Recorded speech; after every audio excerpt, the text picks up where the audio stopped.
सुजान भगत कहानी ग्राम्य जीवन के परिवेश से संबंधित है। किसान सुजान के सुजान भगत बनने के बाद गांव में तो उसकी प्रतिष्ठा बढ़ जाती है, पर अपने ही घर में उसका अनादर होता है। उसके बेटे, उसकी पत्नी सब उसका मान सम्मान नहीं करते, उसकी उपेक्षा करते हैं क्योंकि वह अब काम नहीं करता। मगर फिर से वह परिश्रम करने लगता है और अपना खोया हुआ अधिकार प्राप्त कर लेता है। इस तरह यह कहानी हमें सीख देती है कि मानव को कठिन परिश्रम करने से ही धन, दौलत, मान, मर्यादा आदि प्राप्त होती हैं। हेलो डियर फ्रेंड्स, तो शुरू करते हैं कहानी सुजान भगत की। सुजान भगत जो कि एक किसान है, इस साल उसकी खेती कंचन बरसने लगी थी। कंचन यानी सोना उगलने लगी थी। इतनी अच्छी खेती हुई थी कि उसकी प्रवृत्ति धर्म और कीर्ति की ओर झुक गई।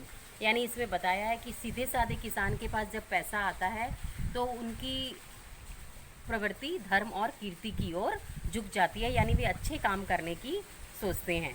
हमारे पास क्या होता है, जब हमारे पास पैसा ज़्यादा आ गया, पॉकेट मनी ज़्यादा बच गई, तो हम क्या सोचते हैं कि चलो नया मोबाइल लेंगे या कोई ऐशो आराम के सामान के बारे में सोचते हैं। पर सीधा साधा किसान जो है वह धर्म के बारे में सोचता है। तो जब उसके हाथ में 2-3 हज़ार रुपये आ गए, उसने सोचा क्यों ना कुछ अच्छा काम किया जाए। तो उसने अपने चौपाल बनाया, वहाँ पर लोगों को रहने के लिए जगह दी। मतलब बाहर से, दूसरे गांव से जो लोग यहाँ आते थे या उनको अगले गांव जाना है तो बीच में पड़ाव पड़ता है, तो उन्हें अगर रुकना है तो वे वहाँ ठहरते थे और उसी के वहाँ उसके लिए खाना भी पकता था। सुजान के यहाँ ही सबके लिए खाना पकता था। तो वहाँ कौन कौन आने लगे? हेड कांस्टेबल, शिक्षा विभाग के अधिकारी, थानेदार और बड़े बड़े हाकिम लोग, जिनके सामने सुजान की कभी जबान भी नहीं चलती थी, आज वे लोग उस सुजान का गुणगान करने लगे थे। और इस तरह साधु संतों का भी वहाँ आदर सत्कार होने लगा।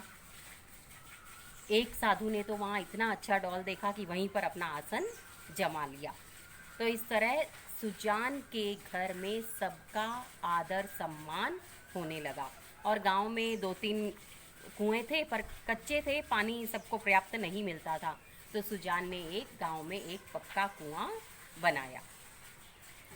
अब जब सब लोग आते थे वहाँ पर, तो एक बार गया यात्रा जाने वाले यात्री वहाँ पर आए, सुजान के वहाँ ठहरे, उनके लिए खाना पका वहाँ पर। तो गया यानी एक तीर्थ स्थान है, धर्म का स्थान है। तो वहाँ पर सुजान की भी इच्छा हुई कि क्यों न इनके साथ गया यात्रा जाया जाए। तो सुजान ने अपनी पत्नी बुलाकी से कहा। सुजान की पत्नी का नाम क्या है? बुलाकी। सुजान ने अपनी पत्नी बुलाकी से कहा कि चलो हम भी गया यात्रा के लिए चलें। तो पत्नी ने क्या कहा? अगले साल चलेंगे। तो सुजान ने कहा अगले साल का क्या भरोसा, जिंदगी का क्या भरोसा, धर्म के काम में मीन मेष निकालना अच्छा नहीं। मीन मेष यानी कमियां निकालना, रुकावट डालना अच्छा नहीं। तो फिर पत्नी ने कहा कि हाथ खाली हो जाएगा। तो सुजान ने कहा भगवान की इच्छा होगी तो फिर रुपए हो जाएंगे, उनके यहाँ किस बात की कमी है। तो ये ध्यान रखना। अब इसमें यह एक ससंदर्भ स्पष्टीकरण का क्वेश्चन है कि भगवान की इच्छा होगी तो फिर रुपए हो जाएंगे, उनके यहाँ किस बात की कमी है। तो इसमें कहाँ से शुरू करोगे? जब सुजान के वहाँ गया यात्रा वाले लोग आए। और सुजान ने क्या कहा, फिर बुलाकी ने क्या कहा। फिर जब सुजान गया यात्रा से वापस लौटे तो वहाँ पर सब पूरे 9 गांवों को निमंत्रण दिया गया, सुपारी दी गई। अब सुपारी, आजकल तो सुपारी देते हैं यानी किसी को मारने के लिए, वो सुपारी नहीं। सुपारी यानी निमंत्रण दिया गया, क्योंकि पहले इनविटेशन कार्ड्स तो नहीं होते थे।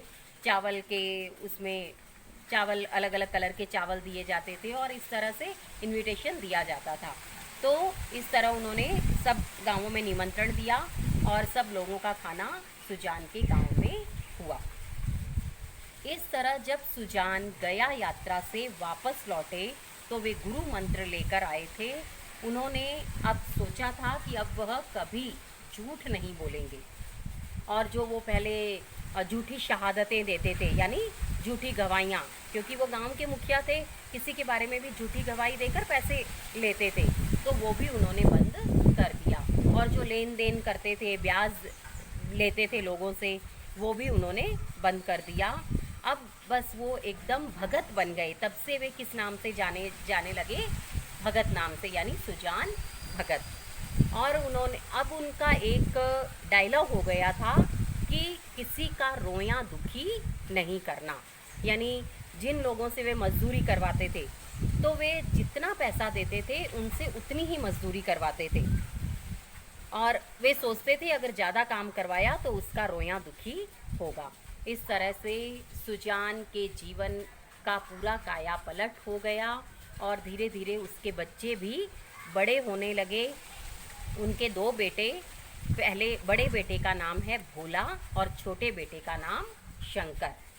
तो धीरे धीरे बेटे बड़े होने लगे, सुजान के हाथ से सब अधिकार छीने जाने लगे। पत्नी भी और बेटे भी दोनों अब उससे सलाह नहीं लेते थे, और मतलब सुजान का घर में अब मान सम्मान घटने लगा। गांव में तो मान सम्मान बढ़ रहा था, पर घर में ही मान सम्मान घटने लगा। तो अब अभी तक जो आपने सुना उसमें 1 लाइन क्वेश्चन है कि सुजान ने गांव में क्या बनाया? तो एक पक्का कुआं। सुजान सीधे साधे किसान धन आते ही किस ओर झुक जाते हैं? धर्म और कीर्ति की ओर। और एक ससंदर्भ स्पष्टीकरण का क्वेश्चन है कि भगवान की इच्छा होगी तो फिर रुपए हो जाएंगे।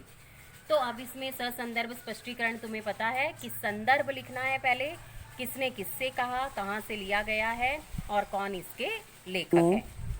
विशेष इन प्रश्नों के उत्तर लिखिए। ससंदर्भ स्पष्टीकरण के लिए 3 पॉइंट बनाने हैं।